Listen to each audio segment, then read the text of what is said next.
Mas eu acho que eu vou contar do porquê que eu estou aqui. Há uns 5 anos, mais ou menos, eu fiz uma transição de carreira, trabalhava com planejamento e gestão de eventos, e aí, nessa vontade de querer me conhecer mais, acabei entrando no mundo do desenvolvimento humano e começando a trabalhar com isso. E aí eu faço parte de uma comunidade que chama Comunidade Ser, que é uma comunidade de empreendedores sociais, terapeutas, consteladores, enfim, um monte de gente. E aí, faz 4 anos, algumas mulheres dessa comunidade decidiram se juntar para fazer um círculo de mulheres. Eu falei, o que é isso? O que é círculo de mulheres? A gente vai se juntar, sentar em roda, para poder conversar sobre as questões de ser mulher, machismo, uma série de sexualidade, maternidade, uma série de coisas. E eu acompanhei esse processo desde o início, assim, e sempre conversando com elas, eu comecei a perceber o quanto isso estava sendo curador para elas. Na interação entre elas, na interação com os filhos, com o marido, um caminho muito potente de desenvolvimento. E comecei a ver que aquilo era muito precioso. Aí eu lembro de um dia falar, me convida aí um dia para ir nesse círculo de mulheres, eu também quero participar, quero ver como é que é. E aí, quando alguém começa a falar sobre o feminino, eu comecei a me questionar sobre o masculino.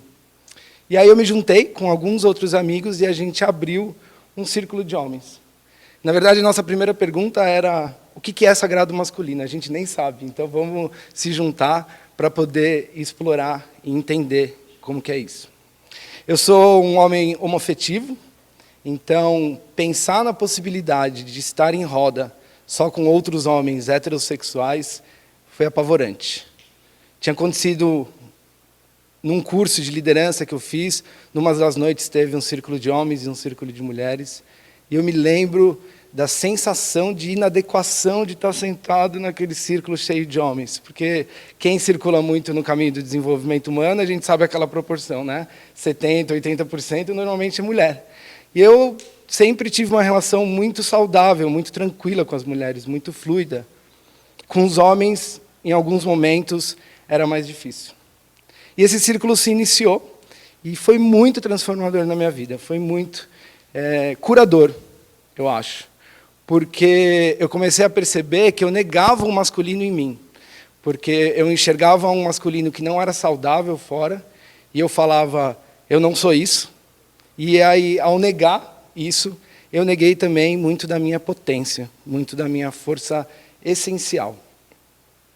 E me conectar com a minha ancestralidade, com os arquétipos do masculino, não com as histórias, mas com a força primordial do pai, do filho, do pajé, do guerreiro. A gente normalmente só fala do guerreiro, mas tem muitos outros. O companheiro, o amigo, e uma série de outras coisas. É quase que uma sensação de ligar o cabo na tomada, assim. E eu comecei a perceber que isso teve muitos desdobramentos na minha vida. Na minha forma de atuar no mundo, na minha coragem, na minha capacidade de realização.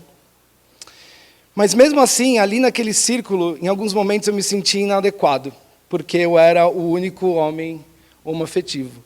E todo mundo ali tinha muita curiosidade, na verdade, de saber, não é que ninguém não queria saber, mas eles não tinham referência para poder conversar comigo sobre o que era estar com outro homem. Então, era mais, eu compartilhava, mas a gente não conseguia aprofundar. E aí, passou um tempo, eu mudei de São Paulo, faz 1 ano que eu estou morando em Santo Antônio do Pinhal, fica aqui perto, 2 horas. Hoje eu demorei 4 para chegar, por conta desse trânsito. E, bom, e aí esse sentimento de um pouco de inadequação, comecei a reconhecer que existia uma necessidade de estar entre outros homens homoafetivos para poder conversar sobre essas questões do masculino. Só que esse espaço não existia, porque normalmente quando a gente se junta, ou na balada, ou para comer, a gente fala muito mais do que a gente gostaria de viver do que, na verdade, sobre o que a gente está vivendo, né? E homem tem muita dificuldade de se vulnerabilizar. E aí eu falei, eu vou abrir um círculo do masculino sagrado para homens homoafetivos. E aí essa ideia ficou na cabeça. Aí um dia eu estava na terapia e eu falei, estou com essa ideia, não sei o quê. Ela falou, quando? Aí eu falei, não, daqui um tempo. Quando? Falei, tá, entendi. Abri a agenda, essa data. Onde que vai ser? Vai ser em tal lugar. Para quem que é o convite? E eu, como um bom capricorniano, saí com um checklist para cumprir. E falei, bom, agora não tem mais jeito, eu já me comprometi. Eu fiz um convite, eu mesmo produzi um convite, postei no Facebook. E, para minha surpresa, muita gente compartilhou e veio conversar comigo. E aí a gente fez a primeira roda. A gente fez 4 rodas esse ano.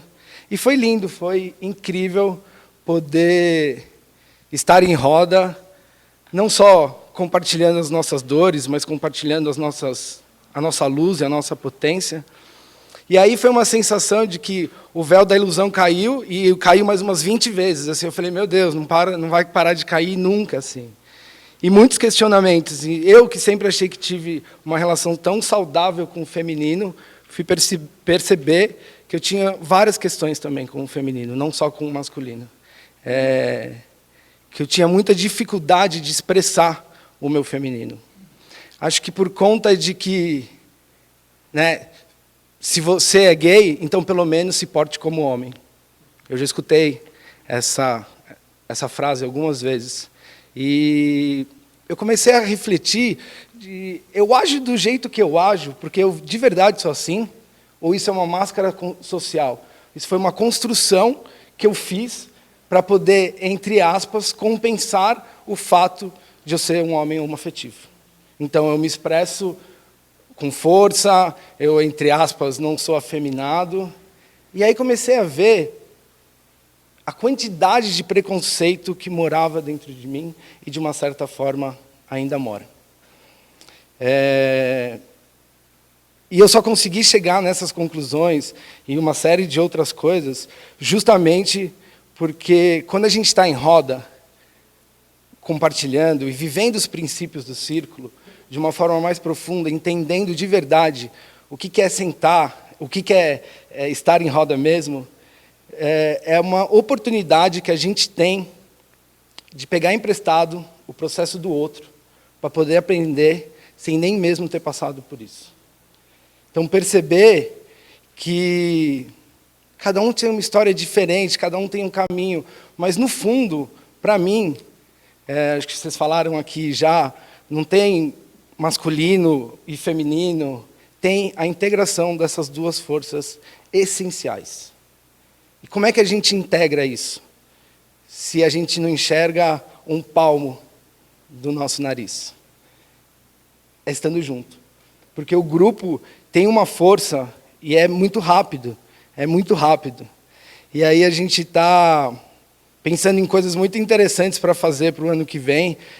A gente está nesse momento quase que sem facilitação, é um lugar muito de trabalho com emergente. Então, eu nem escolho um tema, a gente chega, normalmente faz um trabalho corporal, a gente medita, que é para chegar nesse lugar de mais presença, mais perto da essência. E aí as conversas acontecem, e a gente, às vezes, eu acabo propondo uma ou outra atividade, porque a gente ainda está criando vínculo, e criar vínculo demora para a gente confiar de verdade. E para o ano que vem, está vindo umas ideias de fazer alguns encontros temáticos, como, por exemplo, convidar mulheres para estar nesse círculo em um encontro. Porque muitas vezes são as mulheres que ajudam os homens homoafetivos a saírem do armário. Convidar amigos héteros, para a gente poder entender melhor qual que é essa relação. Convidar pais de homens homoafetivos e entender como é que é isso. Convidar pessoas homoafetivas da terceira idade, que sofrem também muito preconceito. E aí também tem um retiro que a gente quer fazer. A gente percebeu que muitas vezes a gente não é homem ainda, é menino, e esse menino precisa dar lugar para o homem se expressar de forma saudável, potente. E eu queria terminar com uma frase que é do Moksha Feldenkrais, que é um cara que desenvolveu